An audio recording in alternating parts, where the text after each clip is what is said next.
अब नेक्स्ट हम स्टार्ट कर रहे हैं ऑर्थोपेडिक के 2 नंबर के जितने क्वेश्चन आते हैं, बहुत बार रिपीट होते हैं, 20-30 क्वेश्चन है, पढ़ लेना, आ सकते हैं।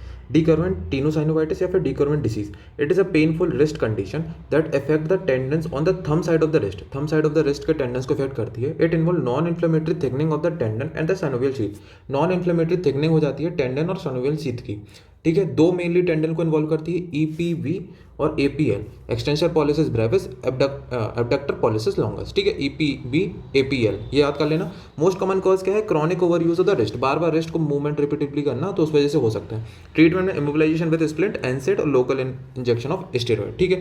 फिर आता है club foot shoes. These are modified shoes used for walking once the child start walking for the cure of the CTB। एक बार बच्चे ने चलना स्टार्ट कर दिया, सीटी वाले बच्चे ने, तो उसमें पहनाते हैं कि वापस से रिकरेंस ना हो। कुछ मॉडिफिकेशन करते हैं, इनर बॉर्डर को स्ट्रेट रखते हैं जिससे कि 4 फुट अडक्शन ना हो, आउटर स्पेस को रेज करके रखते हैं जिससे कि इन्वर्जन ना हो। फिर हील नहीं रहती उसमें कोई भी, क्योंकि इक्वाइनस को प्रिवेंट करती है। तो तीनों पॉइंट याद होने चाहिए क्लब फुट शूज में, ठीक है। फिर आता है ऑर्टोलानी टेस्ट और डीडीएच, ये दोनों मैंने शॉर्ट वाली वीडियो में कवर कर रखा है, गलेजी फ्रैक्चर भी कवर कर रखा है, तो वो शॉर्ट वाली वीडियो जरूर देखो। फिर आता है मायोसाइटिस ऑसिफिकेशन।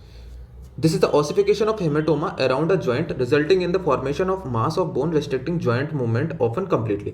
तो जब भी फ्रैक्चर हो जाता है वहाँ पर बार बार मसाजिंग करने से क्या होता है कि जो हेमेटोमा है वो फैल जाएगा और उसमें ही कैलस फॉर्मेशन हो जाएगा। तो उस वजह से जो है ऑसिफिकेशन गलत हो जाएगा, कैलस फॉर्मेशन होने लगेगा।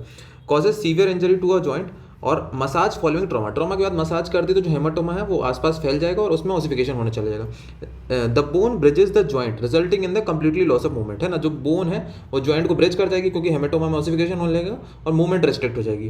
ट्रीटमेंट में मसाज, एनसेड, मसाज नहीं करेंगे, सॉरी, मसाज से तो होता है, massage is prohibited, NSAID, physiotherapy और सर्जिकल एक्सीजन करेंगे लास्ट रिजॉर्ट। फिर आता है PPRP rehabilitation, post polio residual paralysis rehabilitation. ये एक बार आया था, मेनली लोअर लिम्ब में होता है पोलियो।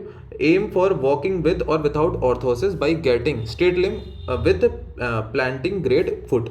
एम क्या है कि वो वॉक कर सके, ऑर्थोसिस करें या फिर स्ट्रेट लिम्ब कैसे भी करके उसमें ऐसी रिहेबिलिटेशन करना है कि वो वॉक कर सके। मेथड में रिकंस्ट्रक्टिव सर्जरी कर सकते हैं, फिजियोथेरेपी और ऑर्थोसिस कर सकते हैं, ठीक है।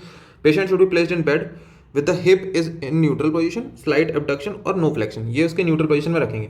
फिर धीरे धीरे उसमें क्या करेंगे, full range of passive motion several times a day, passive motion पूरे लिम्स में करेंगे जिससे कि उसकी मोबिलिटी वापस से आ जाए। Hip must be stressed in extension, adduction and internal rotation, इसमें होना चाहिए इस पोजीशन में। Knee role is use to prevent the genu recurvatum, ठीक है, रिकर्वेटम ना हो जाए इसमें नी में, इसलिए अपन नी रोल भी यूज़ करते हैं। तो ये सारे हैं पीपीआरपी में क्या क्या अपन जो है रिहेबिलिटेशन में यूज़ करते हैं। फिर आता है एक जाइंट सेल ट्यूमर। तो it is a common bone tumour with variable growth potential, ठीक है। कहाँ पर होता है? आफ्टर स्केलेटन मैच्योरिटी होता है और 20 से 40 साल की एज में। तो कहाँ पर होता है? Distal femur, proximal tibia, most common site है। क्लिनिकल फीचर स्वेलिंग मिलेगी, वर्क पेन मिलेगा और पैथोलॉजिकल फ्रैक्चर मिल सकते हैं। एग्जामिनेशन करेंगे तो एक्सेल क्रैकलिंग मिलेगी अपन को, एक्सरे देखेंगे तो सोप बबल अपीयरेंस मिलेगा। ट्रीटमेंट में एक्सटेंडेड क्यूरेटाज और एक्सीजन विद रिकंस्ट्रक्शन, ठीक है। फिर नेक्स्ट आता है osteomalacia, softening of bones in young female due to deficiency of vitamin D. Vitamin D की डेफिशिएंसी से बोन सॉफ्ट होने लगे, उस वजह से ऑस्टियोमलेशिया होता है। क्या क्या क्लिनिकल फीचर मिलेंगे? Multiple bone pain, polyarthralgia, proximal myopathy, ठीक है। एक्सरे में क्या क्या नाम जो हो सकते हैं इसके? मिल्समैन फ्रैक्चर बोलते हैं, लूजर्स जोन बोलते हैं और सूडो फ्रैक्चर भी मिल सकते हैं। सूडो फ्रैक्चर को होते हैं repeated resorption and slow mineralization की वजह से बार बार फ्रैक्चर हो सकते हैं, ठीक है। मतलब कि बोन कमजोर है, अगर थोड़ी सी चोट लगी तो फ्रैक्चर हो जाएगा। Transverse band of rare fraction मिलेगा। कॉमन साइड क्या? Pubic rami, axillary border of scapula, ribs, medial cortex of neck of femur, ये सब इसकी वो है साइड्स हैं। फिर ऑस्टियोमलेशिया का ट्रीटमेंट स्टॉस रेजिमेन से करते हैं। 3 से 6 lakh deep intramuscular oral state, मतलब तुरंत दे देते हैं विटामिन डी को। फिर 2 रेजिमेन है, डेली में 2 से 5 हज़ार डेली देते हैं 4 से 6 वीक के लिए, और वीकली में 50 से 60 हज़ार डोज बढ़ जाएगी वीकली, क्योंकि तो वो 8 से 12 वीक के लिए देंगे। फिर नेक्स्ट आता है पंप हैंडल टेस्ट, एक बार पूछा गया था। तो इसमें क्या करते हैं? Patient lying supine, the examiner flexes hip and knee completely. तो जब वो पेशेंट लेटर रहेगा तो उसकी हिप और नी को पूरी तरीके से फ्लेक्स करेगा और ट्राई करेगा कि अपोजिट शोल्डर में टच करने की। अगर अपोजिट शोल्डर में टच करने टाइम उसे पेन हो रहा है तो वही अफेक्टेड साइड, और कौन से चीज को अपन टेस्ट करते हैं? सैक्रो इलियक जॉइंट को टेस्ट करते हैं, ठीक है। फिर से सुनना, सुपाइन पोजीशन में लेटा है पेशेंट, उसको हिप और नी को फ्लेक्स करेंगे और अपोजिट शोल्डर में टच करने की कोशिश करेंगे। अगर पेन हो रहा है तो वो जॉइंट इन्वॉल्व है, और कौन सा जॉइंट? सैक्रो इलियक जॉइंट, ठीक है। फिर osteomyelitis of Garre, it is an sclerosing non suppurative chronic osteomyelitis. इसमें क्या क्या होगा? पेन होगा, पायरेक्सिया होगा, स्वेलिंग होगी, टेंडरनेस होगी, एक्सेसिव बोन फॉर्मेशन होता है। और इसका ट्रीटमेंट क्या है? ब्रॉड स्पेक्ट्रम एंटीबायोटिक, है ना। एक ऑस्टियोमाइलिटिस का ही टाइप है, बस इसमें क्या है कि नॉन सपोर्टिव है ना, पस नहीं बन रही है। फिर आता है trigger finger. This is a condition result from the construction of the fibrous digital sheath. Fibrous digital sheath होती है, उसके नीचे से फ्लेक्सर टेंडन निकलता है। अगर शीथ का कॉन्स्ट्रिक्शन हो जाएगा तो जो फ्लेक्सर टेंडन है वो मूव नहीं कर पाएगा फ्रीली, तो उस वजह से क्या होगा, पेन, स्वेलिंग और लॉकिंग ऑफ फिंगर, है ना। जब वो पेशेंट जो है अपनी फिंगर सीधा करना चाहेगा तो सीधी नहीं होगी, है ना। जैसे सीधी करेगा एकदम से ट्रिगर होगा। अल्ट्रासोनिक थेरेपी करेंगे, लोकल इंजेक्शन ऑफ हाइड्रोकॉर्टिसोन और स्प्लिंट लगा सकते हैं। तो ये होगा ट्रिगर फिंगर का।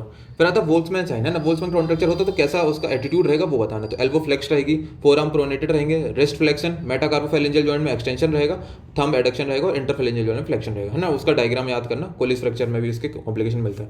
फिर आता है वोल्ट्समैन स्ट्रीम में, वीआईसी अपन ने देखा शॉर्ट वाली वीडियो में, बहुत अच्छे से पढ़ लेना। कोलिस फ्रैक्चर की अलग है, तो कोलिस फ्रैक्चर की कॉम्प्लिकेशन मेनली माइल्यूलियन और सुडेक्स डिस्ट्रोफी, ऑस्टियोडिस्ट्रोफी होती है ना। ये सब 2-3 कॉम्प्लिकेशन के नाम रखते हैं, 2 नंबर में काफी। फिर आता है Kienbock disease, this is osteochondritis of the epiphysis of the lunate bone, ठीक है। ऑस्टियोकॉन्ड्राइटिस हो रहा है ल्यूनेट बोन की एपिफाइसिस का, ठीक है। Degeneration of osteochondral interface by of lunate bone, mainly क्या होगा, वेस्कुलर इंसल्ट होगा इसके एपिफाइसिस में, जिस वजह से नेक्रोस हो जाएगी और ऑस्टियोकॉन्ड्राइटिस हो जाएगा। क्लिनिकल फीचर पेन होगा base of the third metacarpal पे, और एक्सटेंशन ऑफ रिस्ट जो है वो इफेक्टेड रहेगी, पेन होएगा और एक्सटेंशन इफेक्टेड रहेगी, ठीक है। फिर आता है triple deformity, it is seen in case of tubercular arthritis of the knee. एक तो क्या होगा, पोस्टीरियर सबलेक्सेशन, एक्सटर्नल रोटेशन और फ्लेक्शन, ये तीनों नाम याद रखना। ट्रिपल डिफॉर्मिटी बतेरे बार पूछा गया, बहुत बार पूछा गया।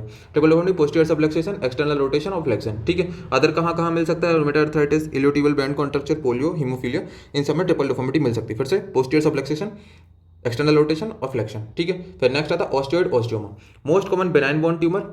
क्लिनिकल प्रेजेंटेशन चिल्ड्रन में मिलेगा, डायफाइसिस में मिलेगा, फीमर इन्वॉल्व रहती है, कॉर्टिकल लीजन और नाइट पेन हो सकता है, ठीक है।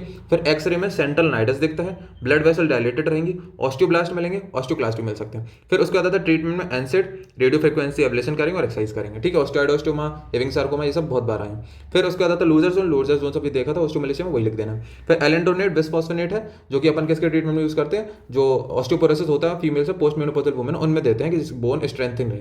फिर वंस अ डे डोज देते हैं, एम्प्टी स्टमक और ओरली लेना है, और ये क्या करता है, ऑस्टियोक्लास्टिक एक्टिविटी को इनहिबिट करता है। साइड इफेक्ट में stomach pain, constipation, diarrhoea, nausea हो सकता है। फिर आता है चांस फ्रैक्चर, चांस फ्रैक्चर अपनी वर्टिकल कॉलम जो कि लंबर स्पाइन है, वहां पर लोअर लंबर स्पाइन का फ्रैक्चर होता है ना। जैसे वो जो गाड़ी चलाते हैं तो एकदम से ब्रेक लगाए तो आगे की तरफ मुड़ गया, तो एंटीरियर पार्ट जो है पूरा कंप्रेस हो जाएगा और पोस्टीरियर पार्ट जो है वो डिस्ट्रैक्ट हो जाएगा, ठीक है। तो उसको क्या बोलते हैं, जैक नाइफ फ्रैक्चर बोलते हैं। अनस्टेबल टाइप का फ्रैक्चर है, इसलिए अपन को डिकम्प्रेशन और फिक्सेशन करना पड़ेगा। और स्पाइनल जो क्या बोलते हैं स्पाइन है, उसको वापस से स्क्रूज की मदद से जोड़ते हैं और पेडिसल में अपन लगाते हैं स्पाइन, ठीक है। ट्यूबरकुलर हिप की 5 स्टेजेस के नाम याद होने चाहिए। सबसे पहले stage of synovitis, stage of early arthritis, late arthritis, pessal motor deformity और आखिरी में स्टेज ऑफ एंकिलोजिंग, ठीक है। 5 स्टेज देख लेना, इंपॉर्टेंट है। और ऐसे टीबी हिप भी लॉन्ग में आ सकता है। डिकर्वेंट टीनोसाइटिस अपन पहला क्वेश्चन देखा ही था।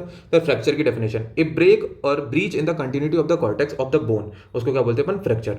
फिर क्लिनिकल डायग्नोसिस, एब्नॉर्मल मोटिलिटी रहेगी, क्रेपाइटिस, टेंडरनेस मिलेगा और रेडियोलॉजिकल डायग्नोसिस एक्सरे से करेंगे, ठीक है। फिर सिक्वेस्टम क्या होता है, ऑस्टियोमाइलिटिस में पढ़ा ही है पर ध्यान से सुन लो। It is a piece of dead bone surrounded by infected granulation tissue, एक डेड बोन का पीस है जो चारों तरफ किससे घिरा हुआ है, ग्रेनुलेशन टिश्यू से घिरा हुआ है। कैसा दिखता है, पेल होता है, has a smooth inner border, जो इसका अंदर का बॉर्डर वो स्मूथ है और आउटर बॉर्डर जो है रफ है। क्यों, क्योंकि बाहर जो ग्रेनुलेशन टिश्यू बार बार इसको इरोड कर रहा है, तो आउटर सर्फेस इसकी क्या रहेगी, रफ रहेगी, ठीक है। सिक्वेस्टम की डेफिनेशन डायग्राम बना देना। फिर enumerate the fracture healing stages, तो सबसे पहले हेमेटोमा फॉर्मेशन होता है, granulation tissue, callus formation, consolidation, bone remodelling, ठीक। ओपन फ्रैक्चर पूरा पढ़ लेना, लॉन्ग में आ सकता है और उसकी स्टेजेस ये रही। फिर गलेजी फ्रैक्चर, मोंटेजे फ्रैक्चर उस वाली वीडियो में कवर्ड है, शॉर्ट वाली में वो देख लेना। बस 2-2 लाइनें कि फ्रैक्चर कहाँ पर होता है वो याद कर लेना। फिर आता है टेनिस एल्बो, ये भी शॉर्ट वाली वीडियो में कवर्ड है। लेटरल एपिकॉन्डाइल में लेटरल एपिकॉन्डाइलिटिस बोलते हैं, एक्सटेंसर ऑफ द फोरआर्म, जो भी एक्सटेंसर होती हैं फोरआर्म की, वहाँ पर भी जहाँ पे भी उनका ओरिजिन होता है वहाँ पर जो है इन्फ्लेमेशन होने लगता है। फर्स्ट मसल कौन सी इन्वॉल्व होती है, एक्सटेंसर कार्पाई रेडियलिस ब्रेविस, ठीक है। पेन और टेंडरनेस होती है, मतलब वही बार बार ओवर यूज कर, जैसे टेनिस एल्बो बोलते हैं कि वो टेनिस का शॉट मारते हैं ना एक्सटेंड करके, तो उसमें होता है। तो रेस्ट, ब्रेस, एनसेड, फिजियोथेरेपी, स्टेरॉइड, ये सब कंजर्वेटिव मैनेजमेंट करेंगे। फिर सिक्वेस्टम अपन देख ही चुके हैं। फिर आता है Smith fracture, the fracture of the distal end of the radius at cortico cancellous junction, ठीक है। डिस्टल एंड ऑफ रेडियस का फ्रैक्चर है वो कॉर्टिको कैंसिलस जंक्शन में। एक्स्ट्रा आर्टिकुलर फ्रैक्चर है, जो उसका डिस्टल फ्रैगमेंट है वो वेंट्रल जाता है। कोलिस फ्रैक्चर में क्या होता है, डिस्टल ही जाता है और उसमें वेंट्रल ही जाता है, ठीक है।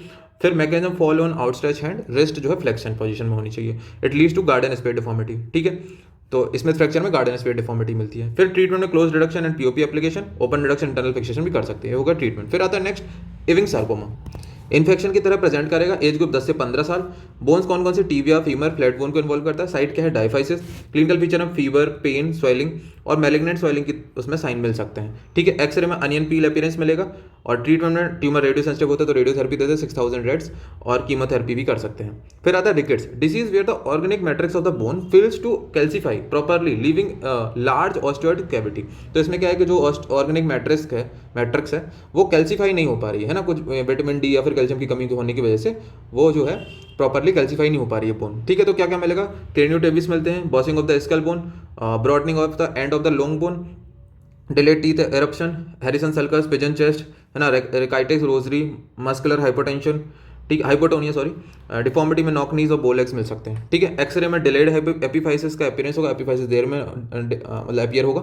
वाइडनिंग ऑफ द एपिफाइजल प्लेट्स, ठीक है। बाकी तीन चीजें कपिंग, स्प्लेइंग, फ्रिंग तो मिलता ही है, रेयर फ्रैक्शन मिल सकता है, और बोन डिफॉर्मिटी जैसे नॉक नी और बोलेक्स मिल सकते हैं, ठीक है। वाइट लाइन ऑफ फ्रिंकल जब हीलिंग वाली स्टेज में होता है तब मिलता है। फिर विटामिन डी सप्लीमेंट सबसे पहले 6 लाख यूनिट देते हैं सिंगल डोज, ठीक है। मेंटेनेंस डोज 400 यूनिट, ये याद रखना। कंजर्वेटिव मेथड में स्प्लिंट लगा सकते हैं, ऑर्थोपेडिक शूज पहना सकते हैं, और ऑपरेटिव मेथड में तो सर्जरी है ही। नॉन यूनियन और माल यूनियन दोनों इंपॉर्टेंट है, वो शॉर्ट वाली वीडियो है उसमें देख लेना। तो बस यही है 20 से 30 क्वेश्चन जो 2 नंबर में आ सकते हैं, इंपॉर्टेंट कर लेना। Thank you.